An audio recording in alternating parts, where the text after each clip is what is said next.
couple of days ago, I was having a conversation with a friend, and it was just an ordinary conversation. We were talking about business and life and things like that. And just midway through the conversation, I just had this complete aha moment. And the aha was that, oh my God, I've just complicated my life. What was really lovely as well, one of the things I tend to say to my friend is I always come away from the calls from a feeling stupid, but in a really good way. And I kind of jokingly said, where were you 4 or 5 years ago? Because you could have saved me so much time and effort. And she just laughed and she goes, well, you know, we were meant to meet as we were meant to meet. And I was like, well, yeah, that's true.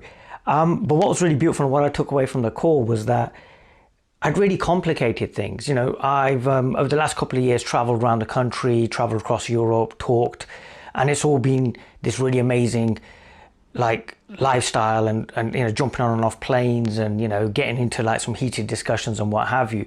And it was great back then. It was a really glamorous lifestyle. And then just a couple of days ago, I thought, God, wow, like what a mess. What was I thinking? And it really did knock my head back because I was just like, why do we do this? Why do we complicate things? And the aha moment really helped me start seeing things a lot more simpler. And it made me think about the last couple of years and the people I've talked to and you know, some of the conversations we've had and, you know, and the way seekers form ideas about this thing called realization, and how sometimes it's such a mess and it's such a complication, it's such a misunderstanding as well of what's actually being said. And what was nice was seeing that, oh my God, I've been complicating this, allow this simplification to start taking place. And I think, you know, I was like, I really want to share about this in a video, but, you know, I don't feel that, you know, I'm at that pinnacle of simplicity, but, you know, I want to kind of share how I'm feeling and if it can offer some sort of a pointer, then that would be absolutely great.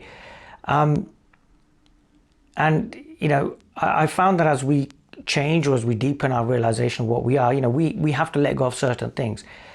And as we go through life, we find that life gets simpler and simpler and simpler, which makes us realize that most of the time we're really complicating things and we're really holding on to things as well.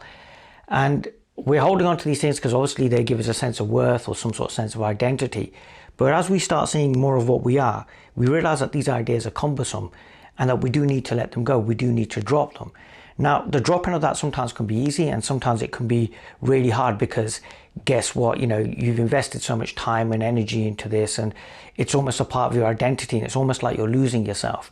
But in that losing yourself, what you may find is that consequently you actually find yourself. So what was really lovely with this complication that happened was that as it dropped, I started seeing more and more. And I could see that there was this real depth and this real power and this real beauty and simplicity. And I thought to myself, why then did I choose to complicate it? But at the same time, as a question was asked, there wasn't really a need to answer that and to kind of say, well, why is this happening like this or that? It also promoted, like in a sense, a deeper relaxation, a not needing to know and not needing to get things right or, you know, be a certain way or cling on to some old identity. And I found it really, really freeing.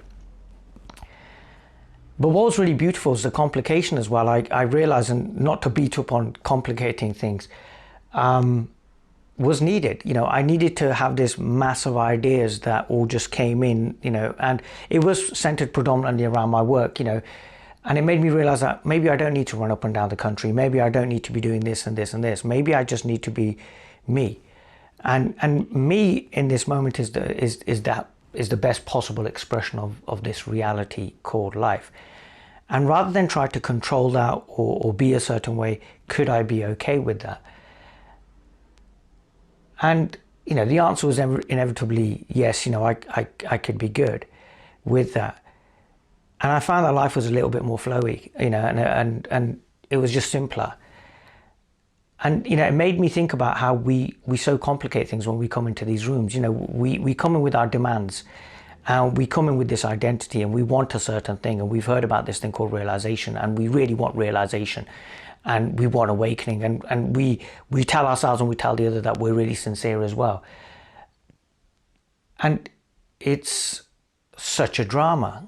And obviously there's a reason for that. There's a reason for that complexity, and it's whether we can allow that complexity to get to its pinnacle where it just blows wide open and we're sitting in that simplicity, realizing ourselves as simplicity, or it's whether we can sit there and use inquiry and examine as to why we are seeking, examine as to what it is that we actually want. And if we can be honest with ourselves, and we can be okay with the process, because the process will be uncomfortable sometimes, and we can be patient, we may find that a lot of these ideas that we're holding, these fanciful ideas about realization, may just drop away, because we realize we don't really need them. And in that dropping away, in that stripping away of the unnecessary, we may start seeing more and more of what is really necessary, which is ourselves. And that has this, in a sense, momentum. And what happens then is that we just naturally just start dropping these ideas, and life gets simpler and simpler and simpler. And it's whether we can allow ourselves to go through this process, go through this journey, and to just enjoy that process, and to allow whatever comes up, comfortable or uncomfortable, to come up, and to allow it to pass. As a Sufi says, this too shall pass. Allow it to pass. Let it go, because in that letting go, what we are really letting go of is this limited idea of us, this limited idea that I am this body, I am this mind, I am this set of ideas, and I am this identity. This identity that we're trying so hard to defend. And then also realizing that this identity and this idea of us is causing our suffering as well. And it's whether we can just allow it to just drop away. Because in that dropping away, we will see more and more of what we are. And there will be less and less of what we are not. And as I said, the process sometimes can be difficult, because we do love our stories and we do have our great ideas we formed about ourselves. And this is whether we can be patient and whether we can allow insights to appear as and how. But it's whether we can just step out of the process as well. I had this beautiful conversation with a dear friend in which we were talking about this common idea of, I'll have an awakening and then I'll go and teach, and how will I do that and what have you. And it was simply really a case of just drop those ideas, because they're just ideas being formed in the mind. And maybe what we should really be talking about is the end of seeking. And again, we can talk about if anyone can wake up or what have you, but again, these are ideas, and can we just drop them and just rest as we actually are?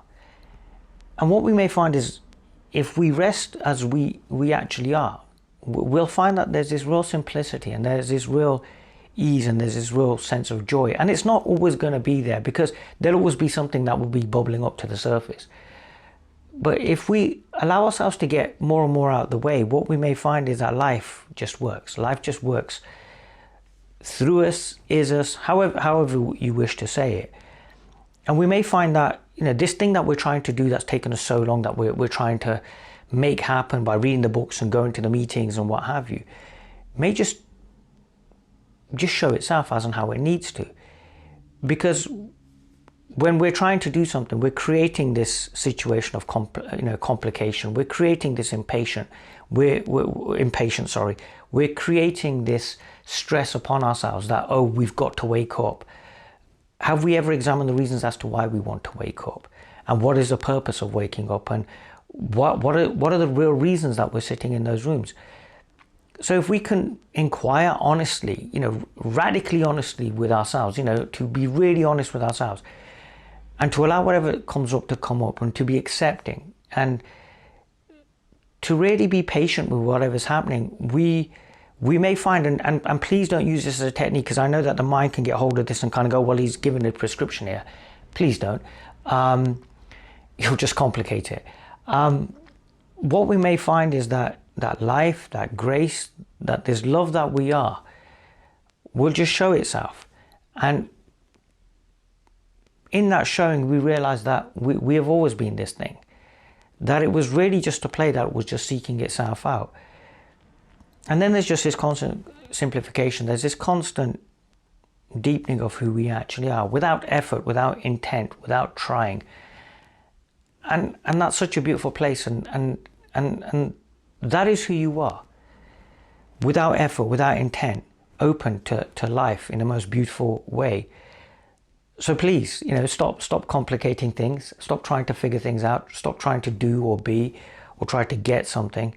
Realize there is nothing to do, there is nothing to be, there is nothing to get. The very thing that you are seeking, you already are.